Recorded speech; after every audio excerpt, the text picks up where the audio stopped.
Hey guys, welcome to Game 2 between Mao's Morrow and Strelok, his teammate. Strelok starting in the upper left-hand corner as the red Terran. We have Morrow in the bottom right-hand corner as the blue Zerg. This is on Jungle Basin, a much more difficult map for Terran to execute anything on, really, just because it's huge map distance. You have this natural expansion right here, which is very easy to take for Zerg. Granted, there is a destructible rocks for some cheese, but an Overlord over that takes care of it. And aside from that, you just look how wide this expansion is, well, how exposed this expansion is. You've got 4 points of entry, and then you're talking about the 3 o'clock and 9 o'clock position otherwise, and you can see the distance between there and your main comparatively, basically with good creep and late, just kind of far spawning positions, I should say. It's so difficult for Terran to put any pressure on Zerg, and as a result, you just end up with a lot of drones everywhere. Morrow saying, no more friendship after eBay's in the natural. So I'm curious what Strelok's going to be able to do to try to overcome more or less what I feel is probably the most Zerg favored map right now, in my opinion. Other people can disagree with me and say, hey, no, there's this custom map out there someplace, but whatever. Anyway, wanted to give a quick shout out to Harley Quinn, who apparently also, and I guess a side shout out to X. So X, Harley Quinn thanks you actually for the bump, because he's had some additional subscribers apparently go through to him after checking my mail. Found that out, and that I think that's what I want everybody to keep focus. Starcraft 2 is kind of a tool, and I think it's kind of a tool to help you meet people and talk about awesome stuff, just like Morrow, and that's, I think, what makes this match interesting. Just like Morrow and Strelok, these are guys that compete with each other, but they're also friends, and I think that's what really StarCraft and commentary is all about. You can just generate more or less a tool for friendship with people you would never even expect. So for example, with me and X, aka David Angel, and Harley Quinn from the Reddit community, Reddit /r/Starcraft. I always screw that up, so I had to think about it a second. I love what Strelok's doing here. Natural expansion, command center being built, and this is basically the strongest economic build you can do. Supply depot, then immediately into command center. Looks like he's also building a barracks to somewhat seal his front door, and Overlord is going to approach there somewhat late, but realizing that Morrow was very likely going to take... Oh, is that going to seal tight? No, it looks like a drone can still slip through there, and he's going to immediately wander out to the natural expansion and try to do some harassment here. But and might be successful in doing so. Looks like an additional SCV coming to provide some blockade maneuvers. Looks like Morrow has in fact opened it up with a hatchery first, also getting that spawning pool to follow, and doesn't look like he's tacking down gas too quickly, which he really, again, the focus should be getting drones out, particularly at these distances. So these barracks should provide some nice defense with a Marine or two. Idle SCV at the moment, and we'll probably see Strelok adjust that, but I like what Morrow does as well. Immediately moves that Overlord to the corner so we can get a good look at the SCV saturation, which can provide a lot of information as well. And, SCV needs to be very careful. So looks like Strelok going to do some scouting as well. Anyway, I also wanted to give a reminder this upcoming Friday, Charity Cast once again. I'll try to think of an appropriate reward. Have a lot of personalities on board already, and should be a lot of fun. I don't want to reveal too much when I'm not sure on a couple of the people. Otherwise, it'll be like, yes, Obama himself, the president, as well as the head of the Republican National Convention, will be meeting and playing StarCraft to settle their differences. And then it turns out that doesn't happen. For the children, of course. So I don't want to... that sort of stuff. Anyway, looks like some Zerglings are fielded up. I'll try to focus on this. Looks like the SCV actually doing an end around, wants to get a better look at what Strelok's up to. Looks like, a better look at what Morrow's up to. Morrow now tacking on a little bit of gas, but it looks like he's still mostly pumping drones. And already Strelok starting to move out, realizing he needs to do some harassment, needs to get some damage done. And I think that, oh, that's unfortunate. That Zergling was on the Zelnaga watchtower, but I believe it pulled off momentarily. So I think he sees this coming, and I think he saw push forward because he saw that coming and wanted to get his own scout in. But in the meantime, Strelok is going to have a lot of SCVs near the front door, and I don't think there's a lot of Zerglings to help defend this. This is at a very key moment for Morrow. At the very least, he's going to lose this Overlord. SCV providing some linebackership here, and just two Zerglings getting a little bit too aggressive there. And this is, oh man, Strelok's actually backing out and going to go for another Overlord on the short ground, which I don't think he's actually going to get. There's not even speed upgrade, and there's just no Zerglings to, oh, if he pressed in, he probably could have taken out the Queen, or at least one of these Queens. He probably could have gotten some drones on top of it, but instead playing careful because he just doesn't know what Morrow has at this stage. And I think this might be playing, part of it playing out of an unfamiliar position, but additionally just didn't have information as to what Morrow was up to. So now those Marines going to have to back up, and going to take a little bit of additional damage. And unfortunately, I feel like, and I know a lot of players are saying, oh, well, he wanted to preserve the Marines. Well, I think he needs to play a little more suicidally, actually. And it looks like he's going to do something very similar to Game 1 and go for the dual Tech Lab upgrades, so Combat Shield and Stim Pack, to provide some additional defense, and he can throw in the Marauders if he needs it. That's actually a good amount of Marines, though. That's a pretty large amount of Marines. Let's see if you can get it to a decent critical mass, and maybe even get that level 1 weapons upgrade in decent time to kind of cope. But in the meantime, Morrow is pushed out with nothing but Zerglings, and he's getting good coverage. Another, and this has been beautiful for Strelok, I gotta say. He's just had ninja SCVs, one after another, somehow slipping by. And this is actually kind of similar to the build we saw initially, but we're seeing a hatchery from Morrow, which leads me to believe he's going to be much more Zergling dependent here in the mid-game. Big marauding Zergling force still out on the front door, which was trying to deny that, I think. It looks like that SCV is going to run in and see a scout, and that's got to be a big indicator. But essentially what that allows is, the hatchery allows is you can build more, you can build Zerglings while building drones. You can build more or less units. You have more larvae to work with, and you can actually build the cheaper units and not worry about having as much extra minerals. Although it does look like the queen's producing out, and I actually gotten arguments with people, which I'll have to recant, about additional hatcheries inside bases and how it's more effective to put them out in the field. But the one thing I didn't consider is more or less if you're just building nothing but Zerglings and you're planning on specifically doing something like Zergling Baneling and you still want to get your economy rolling, it's a good way to do that, because more or less you run out of larvae when you're sticking to the cheaper units. Anyway, and it looks like a formidable force by Strelok to the front. He's waiting before pushing out because it is such a wide map and there's lots of places to be harassed. It looks like, interestingly enough, of Morrow opening up this destructible rock, so he's thinking about moving out towards the 9 o'clock. And this, I don't know if I like this from Strelok. I'm not sure if this is just he's intentionally splitting his forces. I assume not, but his forces nevertheless are getting split up. 9 o'clock base is starting to morph there for Morrow, which is really probably not the best timing.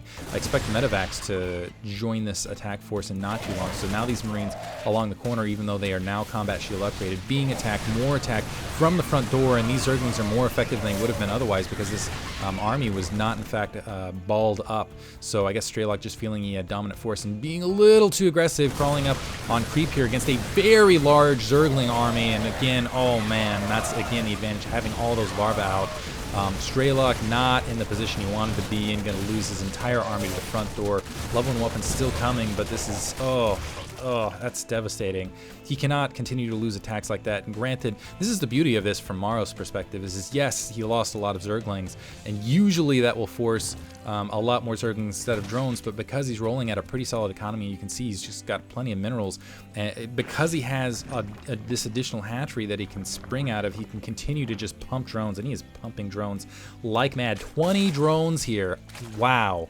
That is a lot of harvesters. Also getting a Spire to provide some air control, and that is a lot of Zerglings as well. I expect a Baneling nest in not too long. And look at this creep press. Oh wow, that is, jeez, 7 creep tumors on the front, and I think that's the most I've ever seen at a single time. So he's going to be able to spread it across the map very rapidly. Strelok's answer to this, being pinned back to 2 base and not having really any degree of map controls, to go forward with Medivacs, particularly because he's seen so many Zerglings, and Zerglings tend to be less effective against just the Medivac supported Marines and Marauders.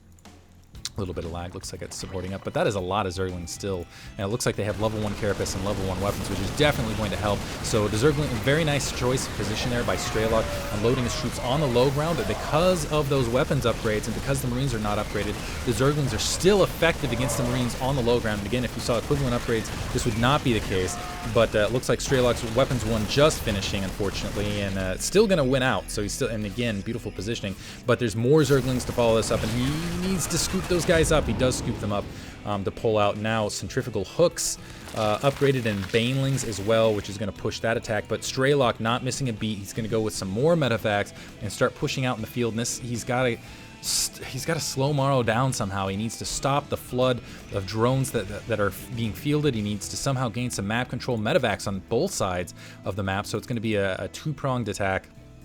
It looks like some Mutalisks and some Zerglings absorbing this attack pretty effectively right here. Let's see if he can pick off the Marines first.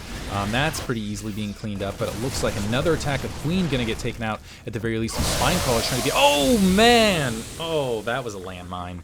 Oh, that was a complete... Ooh, that hurt. That hurt to watch. Ooh. And somehow this army's still alive. But still, oh, that looked painful. A Thor now in production for Strelok, but I don't know that it's going to help him. Morrow doing a fantastic job of keeping on top of the upgrades, just sticking to a big Zergling force. And look at all that purple. Another Medivacs trying to wander its way back. And Strelok, very, very foolhardily, honestly, building a command center if he thinks he's going to be able to take territory here. Because look at this. That is a very significant army right here, and more Banelings being morphed in, about a 20 supply count lead, which granted is probably significantly in drones, but additionally, Strelok not going to be able to catch a lot of these Banelings actually morphing in, and I don't think this is going to stand to that Baneling horde. That's what you really want. Zerglings going in, absorbing the initial damage, plowing through everything that's remaining. Strelok once again shoved back into his base, still floating the command center out, still desperately trying to build turrets actually, and still putting forward some Marines to try to take out those Mulisks. But Morrow right on top of the micro against those Medivacs to just pick them out of the air. And now it looks like some Marines stranded with some with some Mulisks overhead. It looks like they're going to be dispatched to Thor. Very vulnerable against that Zergling combination Mutalisk army, trying to retreat to the high ground just to engage the Mulisks alone, which will be effective. But it's not long before those Zerglings just decide to take a field trip, and oh man. Oh geez, now it's desperation time for Strelok. This is a long time to not have a third base, and his economy is going to be suffering as a result. He's essentially at half the economy of Morrow. A lot of Marines, a lot of SCVs now pressing up, loses that command center, loses the turrets as well. It looks like he's going to continue the fight. Drop I am missing in the bottom right hand corner in the meantime, so he is gets cleaned up fairly quickly though. Still a Marine. So cleaning things up and evening things up a little bit while he presses on another attack at the 9 o'clock with just, it looks like, SCVs and Marines. But losing that expansion was not worth that drop in that bottom right. Still trying to press up, needs to take out this 9 o'clock base to try to slow Morrow down, but Morrow is in the meantime taking that high ground expansion because more or less he can afford to. The Marines pushing in just some sacrificial ones down here the low ground to try to buy some time to take this base out. Spine crawlers being morphed in, drones coming off them. Oh, the Banelings get there.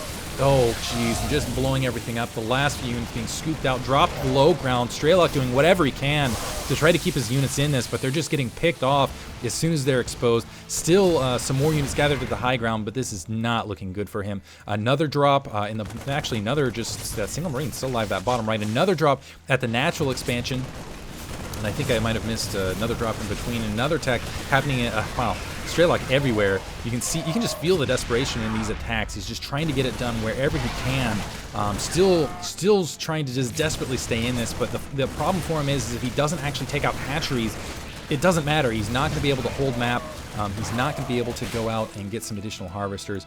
Morrow does have that high ground expansion now built, and some Marines continuing to flood out, but this is just what is left. Not much of Strelok's army. This mineral field very thin, his natural expansion very thin.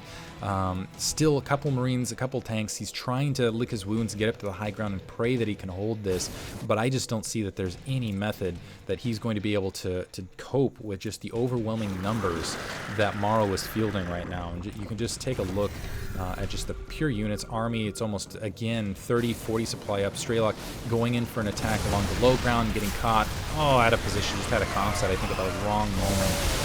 Oh, Banelings just annihilating everything. Oh, and that, I think, is going to be GG. Oh, brutal. So Strelok has nothing. His natural expansion basically mined out. His main more or less mined out. He is getting a command center going. I think I might have missed, okay, a comsat to see if he can open up a drop down to, yeah, there's GG. 57 supply versus 111. Beautifully played by Morrow. Again, special shout out to X and Harley Quinn. Thank you guys for listening. Charity cast this Friday, 7 p.m. And again, /r/Starcraft at reddit.com. Thanks for listening.